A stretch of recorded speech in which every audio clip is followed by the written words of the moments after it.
Going on, everybody? John Matrix here. Hope you're having yourselves a wonderful day wherever you're at, whenever you're watching this. We're going to be jumping into the SCP universe here with the Exploring series. We're going to be checking out SCP 2456 Dreams of a Broken World. It's been requested by one of my YouTube members, so yeah, we're jumping in this, check this out, and see what this one is all about. Links, as always, will be down below in the description to the original video without my commentary and reaction, and to the Exploring series channel. So please do me a favor, go down there, check out those links, go to his channel, check out his stuff. If you enjoy the content he makes a lot of great stuff for the SCP universe as well as others. Give the man a sub, check out his Patreon, check out his YouTube membership benefits, anything like that, if you would like to take your support for his channel to the next level. But please do me a favor, go to his channel, check out his stuff, show the man some love. If you'd like to join us when I do these reactions live, as I am right now with my YouTube members, there is a join button underneath the video, as well as a link in the description to the YouTube membership benefits and tiers that I offer. So yeah, check that stuff out if you would like to, if you want to take your support to the next level.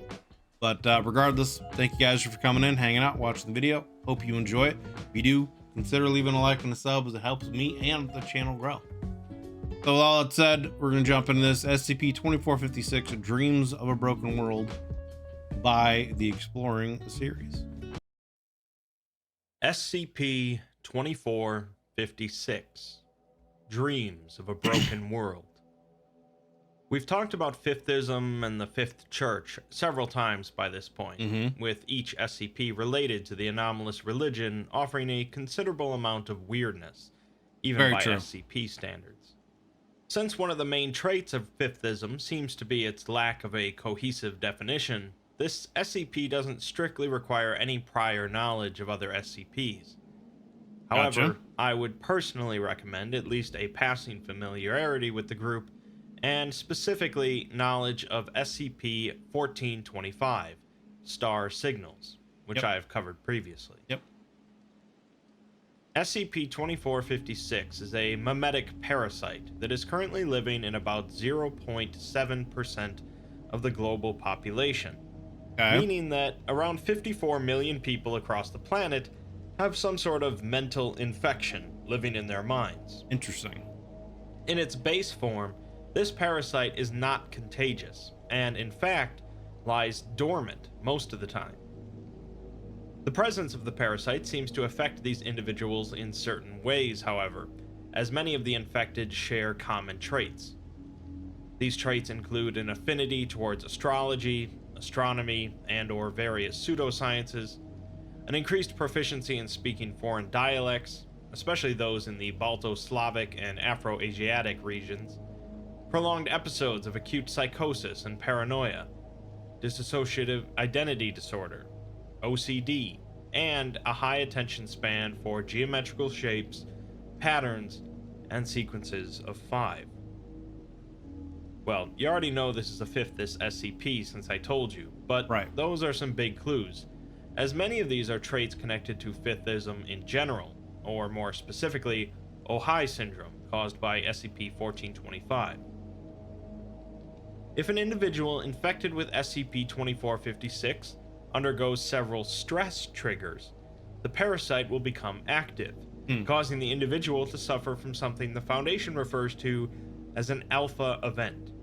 Interesting. The individual will fall into a period of advanced REM sleep, lasting up to 3 or 4 days, and after awaking, will claim to have had a series of vivid, cryptic dreams. The dreams always consist of visions of past prophets from various religions being executed with a sword, and various celestial bodies dancing in the sky. After awaking from these dreams, the parasite is vulnerable enough to be wiped out of a person's mind using amnestics. Interesting. If not, however, the parasite will return to a state of dormancy, which lasts between 6 days to 6 years. That's kind of interesting, right? The parasite, once the person hits a certain stress threshold, they go into a semi-coma, essentially, and go into this strange, vivid dream state where they have visions. Once they recover from that within a certain period of time, The virus is then vulnerable to by amnestic. So essentially, forgetting it exists kills the parasite. So is again, this another one of those themes of your belief creates the thing, you know? Does your belief give it power kind of a situation? But then if you don't know it exists in the first place, how would you get it? I don't know. After this period, the affected individual will begin preaching about a new religion, which always begins turns as them an into abstract, prophets. monotheistic variation of an existing religion. Godhead figures of this new religion are synonymous with the sun and are believed to bring about a future apocalypse. There will also be mentions of a Gizmterperic sea, which is not believed to exist, but the Foundation is looking into connections with another SCP. Much of the religion will contain references to celestial objects based on existing astronomical knowledge of the current time period. The preacher will also write down doctrine of this new religion, utilizing the number 5 frequently, and will draw numerous icons and symbols, often featuring the appearance of hands and regular quadrilaterals. Interesting. The sun is also used often, with representations having limited forms of mathematical significance for some reason. This new religion is how the parasite spreads, although it's not knowledge of the religion that causes infection. You could read an entire summary of these various fifthist religions and not be infected. Interesting. Instead, Okay. it requires directly hearing about the religion from an infected individual, and you have to have strong religious beliefs to begin with. Interesting. You have to listen to someone essentially giving a sermon or preaching the gospel, and then because of your already strong religious beliefs, it then like manifests the parasite in you. It seems to be how it's working. If someone does get infected by this process, they become something different than the original carrier of the parasite, referred to as a beta instance. Beta instances are typically violent and aggressive, prone to self-mutilation and warlike behavior, and will actively seek out uninfected to either spread the infection or to just murder them. Huh. So I wonder if that like in certain contexts in this, you know, SCP universe could be an explanation for certain like religious wars that would have happened in history, or because of these beta versions, you know, getting violent and wanting to, you know, wipe out any non-believers or whatever, you know what I'm saying? It seems that the new religion also is capable of mildly warping reality around those it infects, growing in strength the more infected there are. We'll get to some specifics of that in a bit, but it varies quite a bit based on the nature of the new religion created. Those members of the population that are infected with a dormant parasite are immune to being infected by the anomalous religion, and may actually react aggressively if exposed to it. Hmm. This will potentially act as a stress trigger, meaning that it's more likely that the parasite will become active. Right. If 2 people with active parasites ever come into contact, meaning that they are each preaching about 2 different new anomalous religions, something very bad will end up happening. Yeah. That's So far, throughout history, none of these anomalous religions have been successful in spreading to more than 5% of the global human population. interesting. So then that would kind of almost counteract potentially, you know, my theory of in those scenarios, religious wars potentially starting out. Or maybe they did and they just wipe each other out because of how aggressive they get, you know, before the religion has enough time really get enough of a following to spread, you know. Which is good, because the Foundation predicts that if that number ever hit 7%, it would be out of their control. For one reason, because there would be too many people actively working to spread it, and for another reason because the reality warping effect would continue to grow massively in strength. Would start to, yeah, exponentially Again, grow. something very bad would occur if around 96% of the world population became infected, but by that point, I'm not sure how much it would bother us. Right. The Foundation first learned of SCP-2456's existence during a raid on a base belonging to the Serpent's Hand in Oregon. Okay. While recovering some other SCPs, the MTF found a wooden crate next to a furnace with the words "Fifth Cycle of the Mind" stamped on its side. Inside were numerous Fifthist texts, manuscripts which detailed SCP-2456, and a note which read, "George, this is our latest catch. Please burn these as soon as you can at your discretion. Don't let the idiots find this." The Serpent's Hand doesn't often destroy SCPs, but they knew that this was a troublesome one, especially if it ended up in the wrong hands. The Foundation's, for example. Sadly, Yeah, they're smart enough to know that certain SCPs need to be dealt with. I mean, obviously, that's why sometimes they actually do work with the Foundation. it seems George didn't quite get around to burning them. Apparently not. Let's look at a handful of Some previous sick artwork anomalous right here, by the way. religions created by SCP-2456 in the past. In 1837, a 2456 instance was activated in China, creating a religion called the God-Worshipping Society, an offshoot of both Confucianism and Catholicism. It surged in infection rate when the host of the infection formed the Taiping Army in order to oppose the Chinese government. For reference sake, the God-Worshipping Society and the Taiping Army were both very real things, but it seems that, according to SCP-2456, the religious movement had Fifthist origins and reality-bending properties. The Taiping Rebellion eventually fell, and the God-Worshipping Society along with it, but it seems the reality-bending aspect of the religion caused a number of the infected to transform into piles of geological matter. While investigating the areas associated with the religion, the Foundation found human DNA bonded to rocks in the area. What? Moving over to Egypt, the cult of Aten was an anomalous religion that sprung out of the Egyptian mythos. The host of the religion is unknown, but it soon affected a Almost sounds like some Davite stuff, kind of, right? Like human DNA somehow bonded to rocks. That almost sounds like that would be something that Davites would be playing with. But I mean, I don't know. That's a little strange there. Anyway.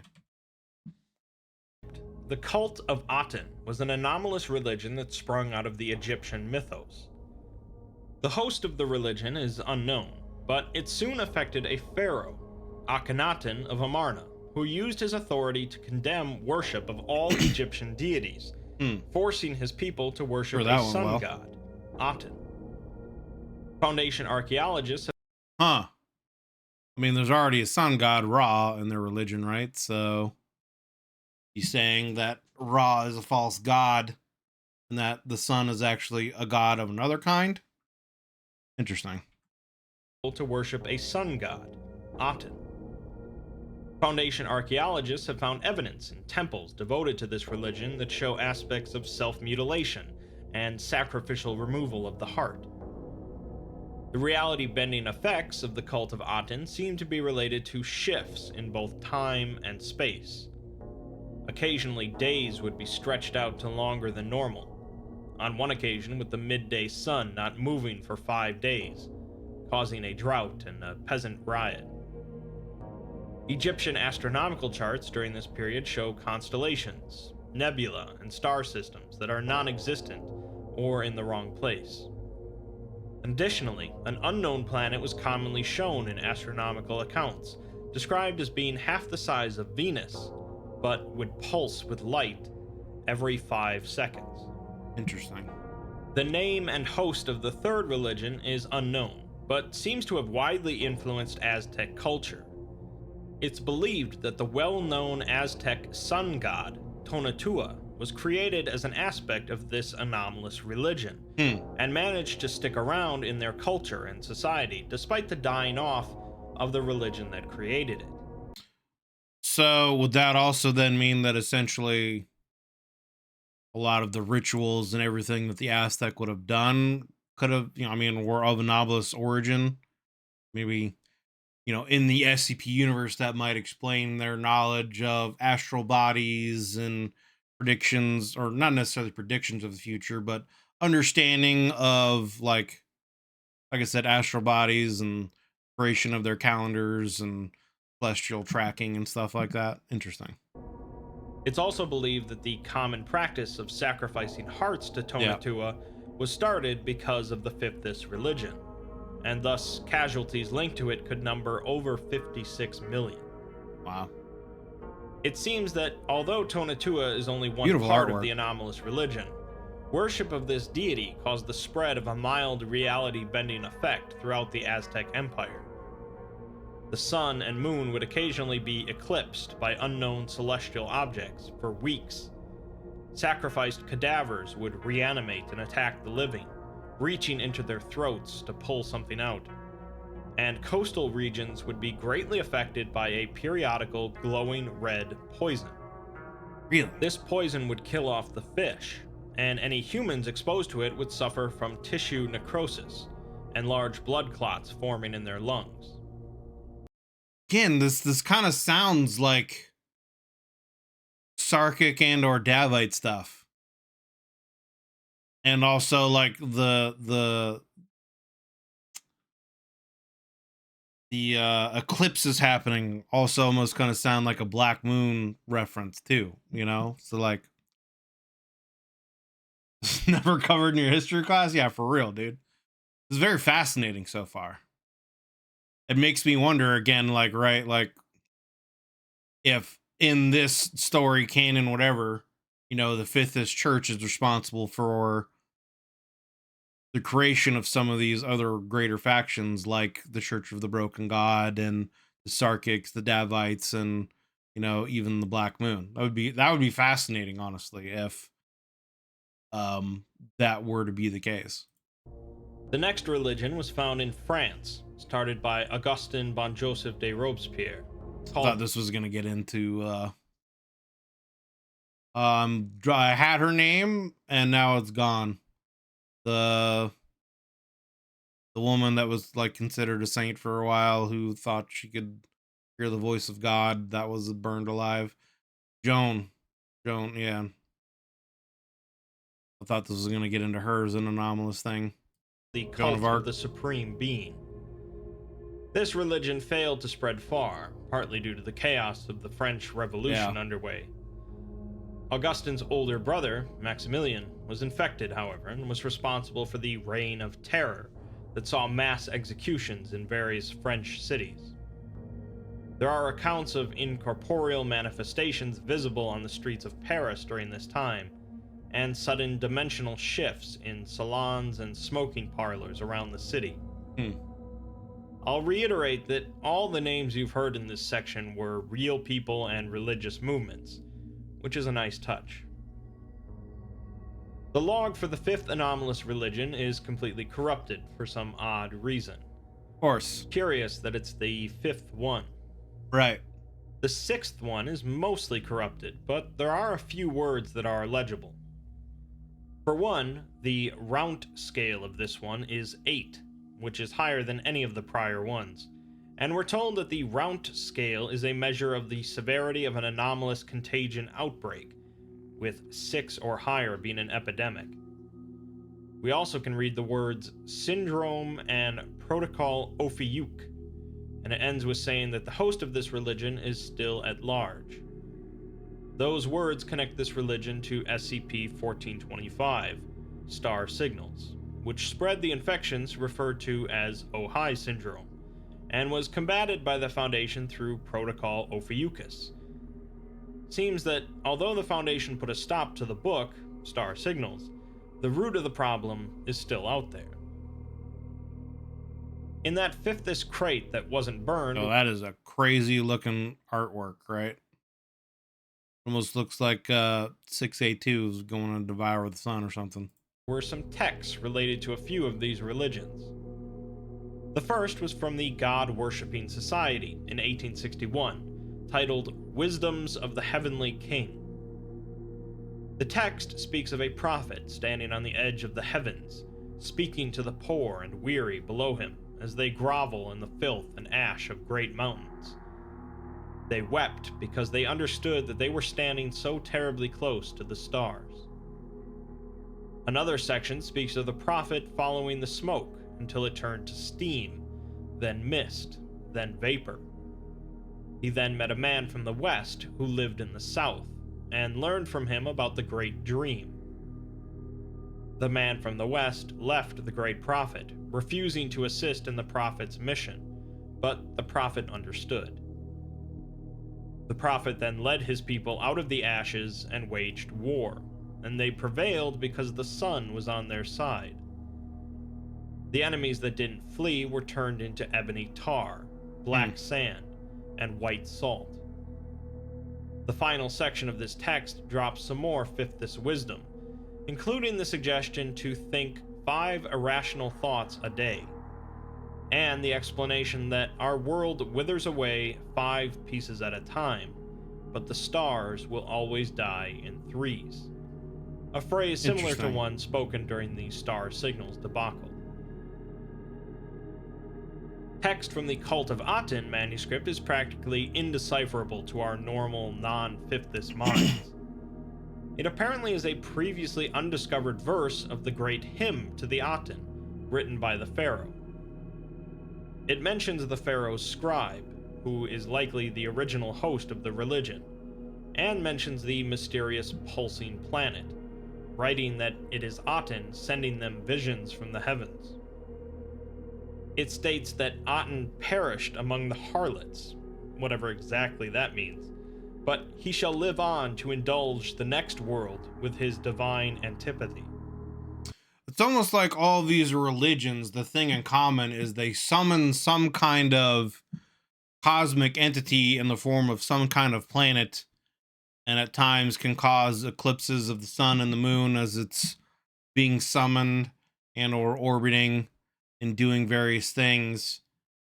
Because the religion eventually hits like a certain point where it's powerful enough to do that, but then seemingly not much longer after potentially gets wiped out for whatever reason. It never really gets beyond a certain point, it seems. I don't know, it's fascinating.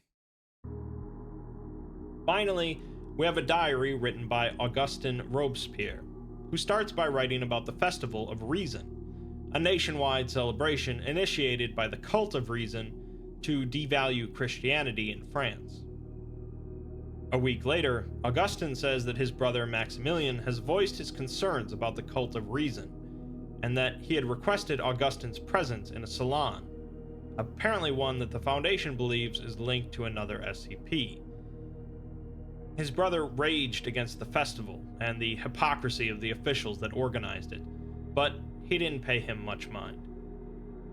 The next diary entry shows that Augustin had a very vivid and peculiar dream, a sign that his 2456 parasite has activated. A week later, he now has a much clearer picture of a new religion, focused around a single deity that defies all odds and expectations and reconquers the world. He writes that a king must always exist in society, and this will be the one true king. Scarlet King. Augustin. See, like, again, this almost sounds like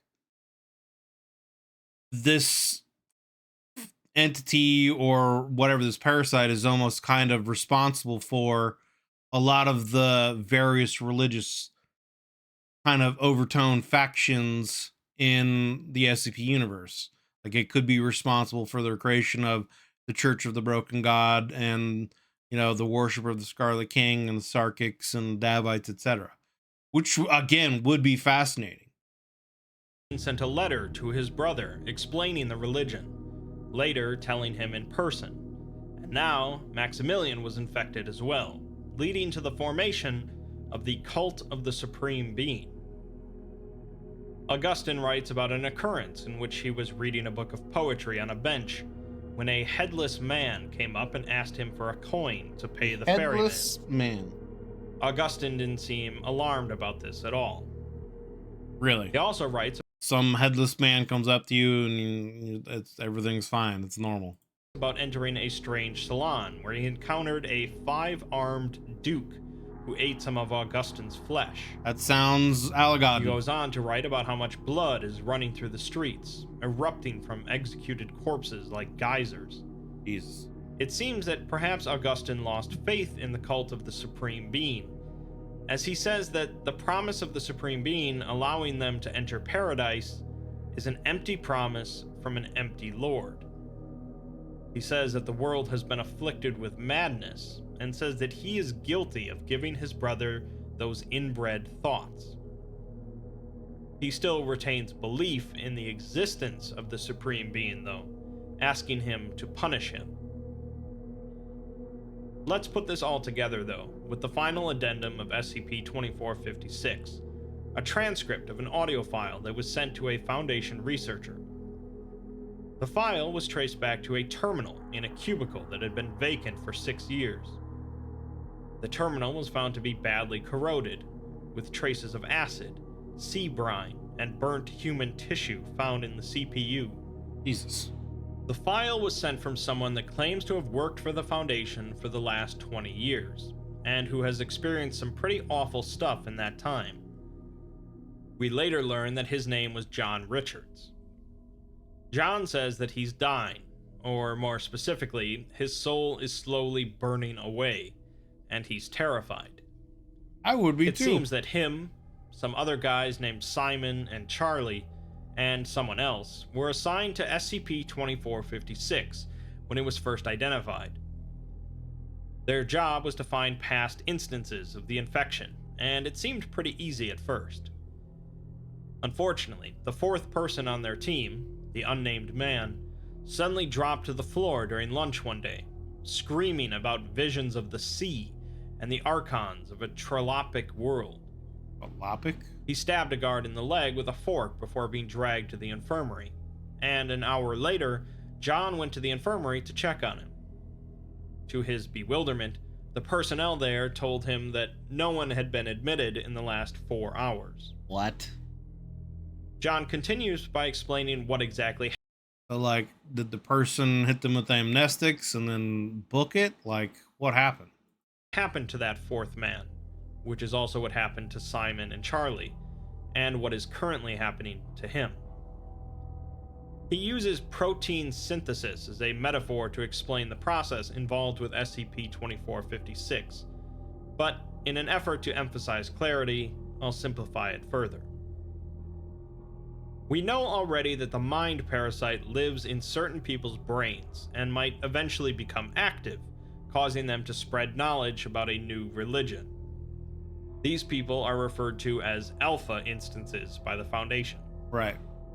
Those that hear about this new religion from this preacher become infected with a different type of infection, Yep. and become beta instances. Which can become Beta violent. instances can spread the infection the same way alpha instances can, but they are distinct entities. What John reveals then is that when a beta instance writes about the religion, a new infection is created, called a gamma instance. It's notable because the religion infection is spread specifically through hearing about it, not reading about it, whereas these gamma instances spread through written word. Interesting. The gamma instances are also different because they are not memetic hazards, but rather anti-memetic hazards. Really? It's not a guaranteed certainty, but whenever someone reads one of these gamma instances, there is a chance that they'll be infected with a powerful anti-meme, causing the person to slowly vanish from existence. Yeah, they'll just disappear. It'll be like they'd never existed at all. People will just forget about them. That's crazy. Vanishing from existence is pretty terrifying, but So, I mean, that might be why, like, some of these great religions or whatever from the past are not necessarily known about, because they were written about in various, you know, written languages or whatever, in forms. People read about them and then they all just disappeared. It seems like it would be counterproductive, right? Like,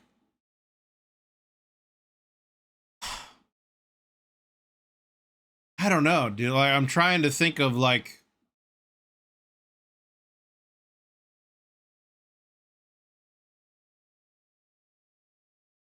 what the overall purpose of all of these things would be, if there is any. I mean, it's the Foundation universe, right? There might not be any, but like, so some people can turn into the alpha variants that then basically become like prophets of a religion, okay? And then they can preach that religion, and others can be infected with a beta variant that can spread the religion the same way, but aren't necessarily preachers or um, prophets, I guess. And they tend to also be a little bit more seemingly fanatical, I guess. They can be a little bit more violent from what it sounds like.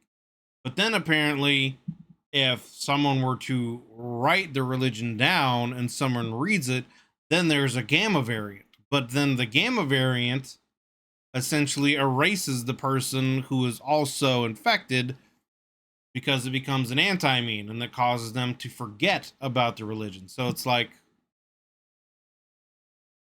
is this almost kind of like for whatever is causing this parasite to spread, right? Like, is it a situation where only the hearing of it and the belief through that empowers this, you know, whatever entity could be behind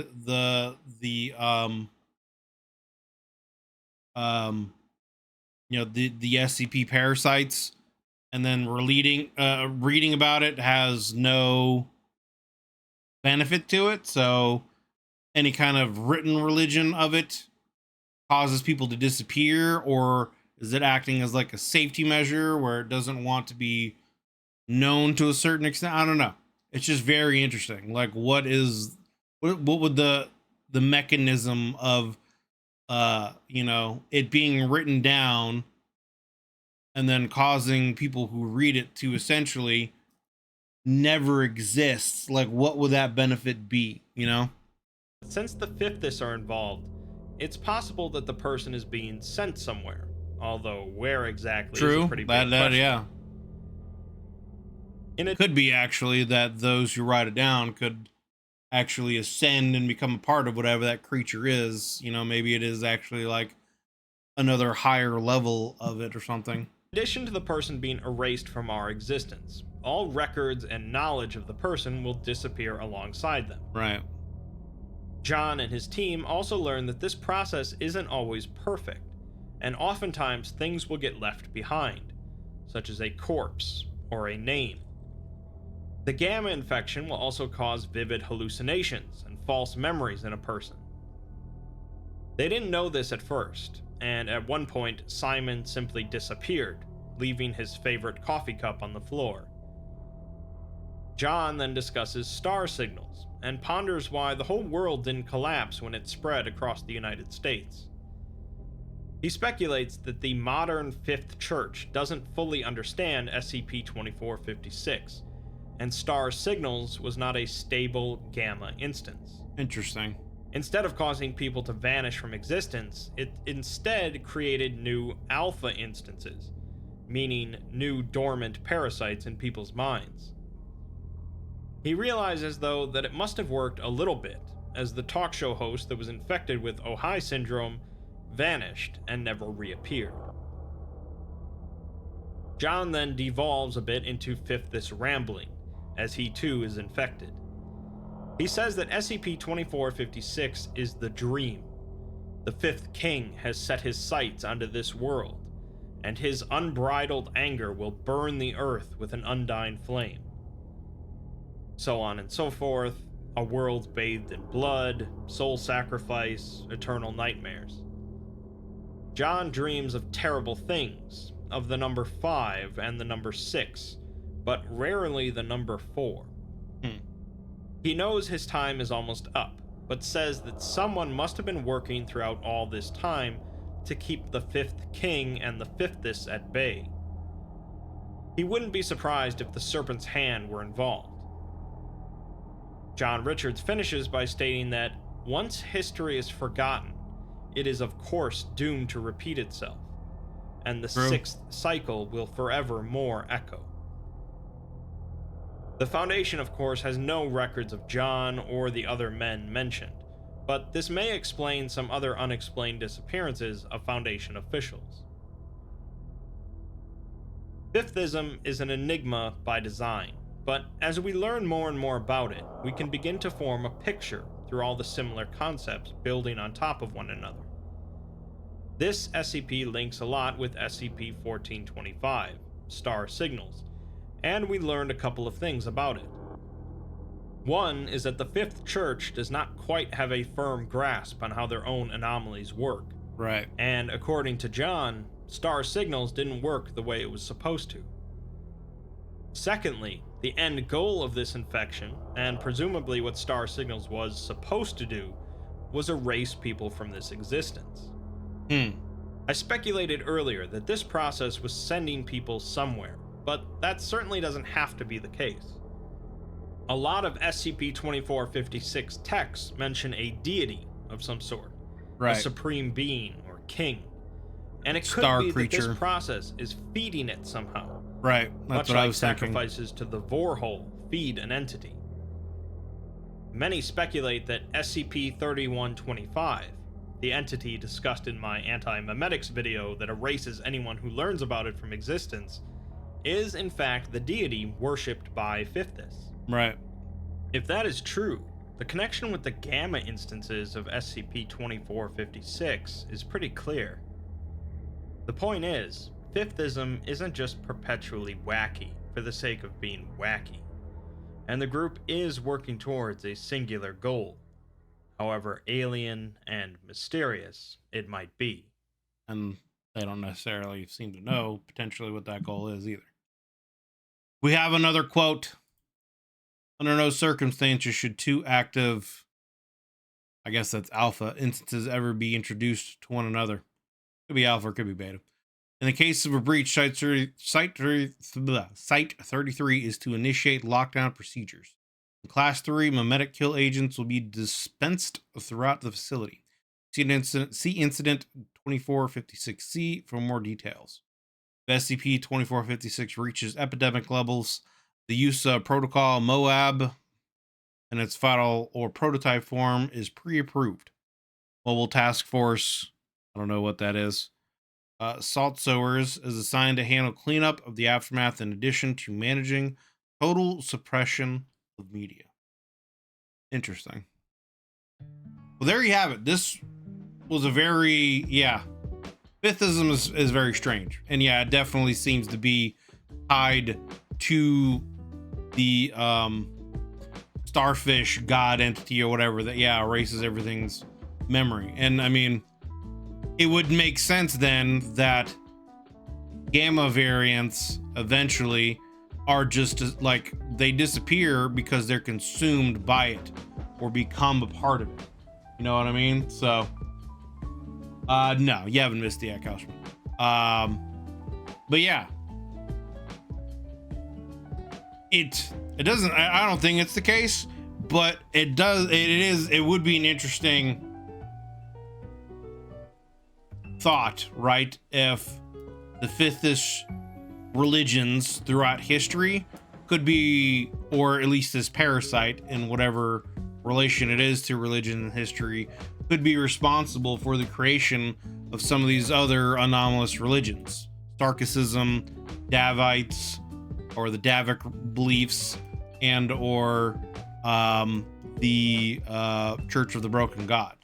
I don't necessarily think that is the case, but I mean, there are some things potentially that kind of could correspond to it. You know, the idea that when these religions reach a certain level of belief that starfish god or whatever could potentially manifest itself in orbit around our planet and cause eclipses of the moon and the sun, or pulsate light or whatever, and cause certain things, and then it could absorb a certain amount of people eating itself and then disappearing again, and the process starting over until enough belief in it summons it so that I can feed again. So interesting, very interesting video, and yeah, an interesting tie-in and more furthering how strange Fifithism in the Fifth Church is. So, but yeah, links will be down below in the description to the Exploring series and this original video of his. So please do me a favor, if you enjoyed this video of his, go to his channel, give it a like, check out the man's content. If you're not familiar with this content, he makes a lot of great summaries of various SCP articles. He also does stuff for other universes, you know, Warhammer 40k, Lord of the Rings, etc. So check out all of his stuff on his channel. And if you enjoy his content, hit that sub button, check out his Patreon, check out his YouTube membership stuff, any kind of sponsorship stuff you might have going on. If you want to take your support for his channel to the next level. If you'd like to join us when I do these reactions live, there is a join button underneath the video, as well as the link in the description to the YouTube membership benefits and tiers that I offer. We'd love to have you guys come in and hang out and join us and join our discussions that we have before, during, and after. So if you'd like to take your support, you know, for my channel to the next level, you can check all that stuff out. See if you would have any interest. Regardless, thank you guys for coming in and hanging out. If you enjoyed this video of mine, consider leaving a like and a sub, as it helps me and the channel grow. If you want to see more SCP reactions, there's a playlist down in the comments that I always post underneath my videos, so you can check out further SCP reaction videos down below. But yeah, thanks for watching, guys. Let me know down in the comments if you enjoyed this, and hope you're having yourselves a wonderful day. See you on the next one.